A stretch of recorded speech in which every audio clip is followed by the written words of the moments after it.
السلام علیکم ورحمۃ اللہ وبرکاتہ۔ ایک پلے میں وہ دونوں، ایک پلے میں وہ ایک، دونوں عیدوں سے ہے افضل عید میلاد رسول۔ دراصل بدعقیدوں، وہابیوں، دیوبندیوں کا یہ کہنا ہے اور یہ بات لوگوں کے ذہن میں ڈالنے کی کوشش کرتے ہیں کہ اسلام میں صرف دو ہی عید ہے، اب یہ تیسری عید میلاد النبی کہاں سے آ گئی؟ لہٰذا عید میلاد النبی کا کوئی کانسیپٹ اسلام میں نہیں ہے، تو اسے منانا بھی جائز نہیں، عید میلاد النبی کہنا بھی جائز نہیں، یہ بدعت ہے، یہ کیا ہے معلوم نہیں، کون کون سی باتیں وہ کرتے رہتے ہیں۔ تو آج اسی ٹاپک پر آپ سے ہم بات کریں گے۔ یاد رکھ لیجئے کہ ربیع الاول شریف کا جو مبارک مہینہ ہے، اسی مبارک مہینے میں آقا علیہ الصلاۃ والتسلیم کی پیدائش ہوئی، ولادت ہوئی۔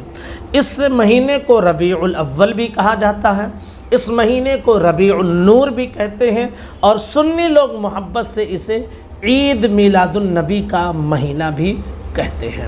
اب عید کا معنی کیا ہوتا ہے؟ عید کا معنی دراصل خوشی ہے۔ عید کا معنی خوشی۔ جس دن آقا علیہ الصلاۃ والتسلیم جس مہینے میں حضور تشریف لائے، ظاہر سی بات ہے یار، اس مہینے اور اس دن سے زیادہ خوشی کا اور کون سا دن اور کون سا مہینہ ہو سکتا ہے؟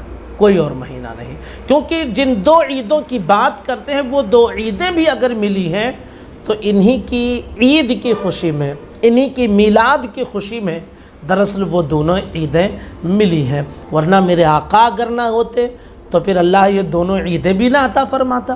میرے حضور تھے، ہم حضور کی امت میں آئے، حضور کے صدقے میں اللہ نے وہ دو عیدیں عطا کی۔ تو عید کا معنی خوشی ہوتا ہے۔ دراصل کفار و مشرکین دو عیدیں کیا کرتے تھے اور ان دو عیدوں میں کھیل کود کیا کرتے تھے، اس پر اللہ کے رسول صلی اللہ تعالیٰ علیہ وسلم نے امت کو یہ دو عیدیں، عید الفطر اور عید الاضحیٰ عطا فرمائے۔ اب جہاں تک بات یہ ہے کہ حدیث شریف میں جو کہا گیا ہے کہ عید دو ہے، عید الفطر اور عید الاضحیٰ، اس لیے بدعقیدہ یہ کہتے ہیں کہ بھائی دو ہی عید ہے، تو حقیقت یہ ہے کہ اس حدیث کو انہوں نے سمجھا ہی نہیں ہے۔ اس حدیث کا مطلب یہ ہے کہ مسلمانوں کے لیے یہ دو عیدیں بڑی عید ہیں، لیکن یہ ہرگز نہیں ہے کہ ان کے علاوہ اور کوئی عید کا دن نہیں ہے۔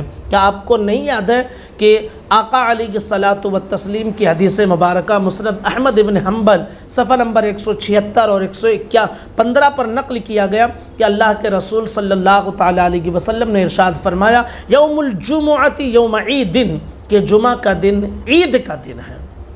اب جمعہ کا دن عید کا دن ہے، تم کو تکلیف ہو رہی عید میلاد النبی سے، اور ہفتہ پورے سال میں تم تقریباً 52 جمعہ پڑھتے ہو، 52 عیدیں کرتے ہو جمعہ والی، تو وہاں تو تم یہ بوال نہیں کرتے ہو۔ لیکن دراصل حضور کی محبت سے روکنا ہے، حضور کی یاد سے روکنا ہے، اس لیے حضور کی ولادت کو جو سنی خوشی کا دن کہتا ہے، تو چونکہ ہو ابلیس کے نقش قدم پر چلنے والے اور ابلیس کو تکلیف ہوئی تھی تو تم کو بھی تکلیف ہوگی۔ اسی طرح آپ دیکھیے بخاری شریف میں حدیث مبارکہ ہے کہ ایک یہودی نے حضرت عمر بن خطاب سے کہا تھا، کیا کہا تھا کہ قرآن میں ایک ایسی آیت ہے، اگر وہ آیت یہودیوں پر نازل ہوتی تو ہم اسے عید کا دن منا لیتے۔ کہا وہ کون سی آیت ہے؟ تو اس نے بتایا کہ الیوم اکملت لکم دینکم واتممت علیکم نعمتی ورضیت لکم الاسلام دینا، جس میں حکم دیا گیا کہ محبوب آج آپ کے دین کو ہم نے مکمل کر دیا اور میں راضی ہو گیا، یہ ساری باتیں اس میں ذکر ہیں۔ تو حضرت عمر نے ارشاد فرمایا، ہم اس دن کو جانتے ہیں کہ کب نازل ہوئی اور کہاں نازل ہوئی ہے، ٹھیک ہے۔ اور آگے دیکھیے حضور صلی اللہ علیہ وسلم حجۃ الوداع کے موقع پر جب عرفات کے میدان میں تھے، جمعہ کا دن تھا، عرفات کا دن تھا، حضور نے کیا فرمایا تھا کہ یہ دن گویا دو عیدوں کا مجموعہ ہے۔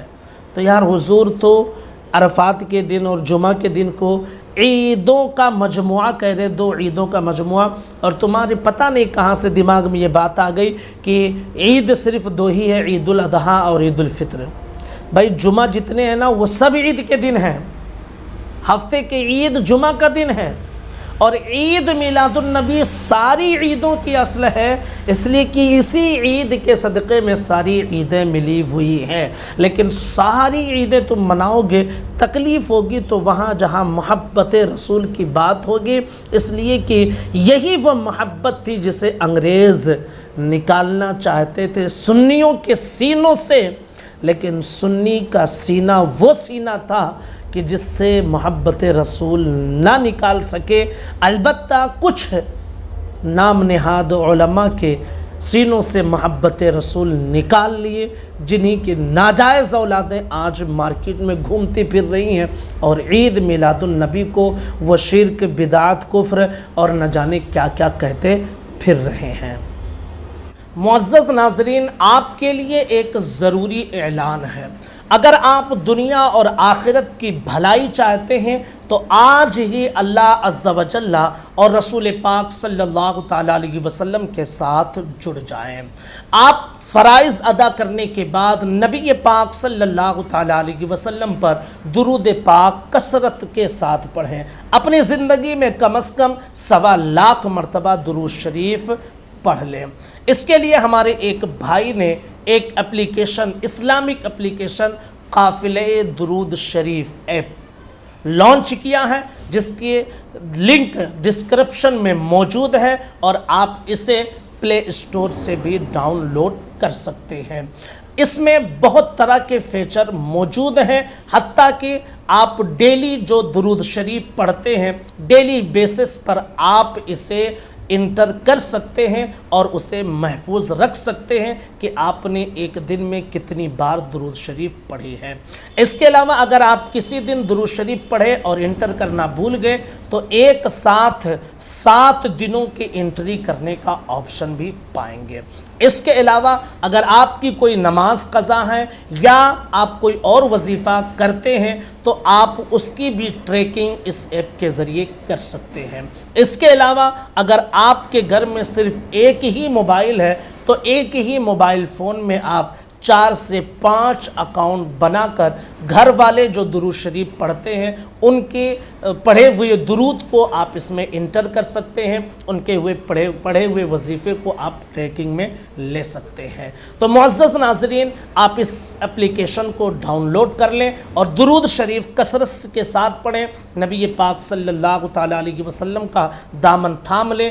درود شریف یہ ایک ایسی عبادت ہے جو اللہ رب العزت کی بارگاہ میں قبول ہو جاتی ہے، تو درود شریف پڑھنے کی عادت ڈال لیں اور اللہ اور اس کے رسول کے ساتھ جڑ جائیں۔ اللہ تعالیٰ آپ سب کو جزائے خیر عطا فرمائے، آمین ثم آمین بجاہ النبی الکریم۔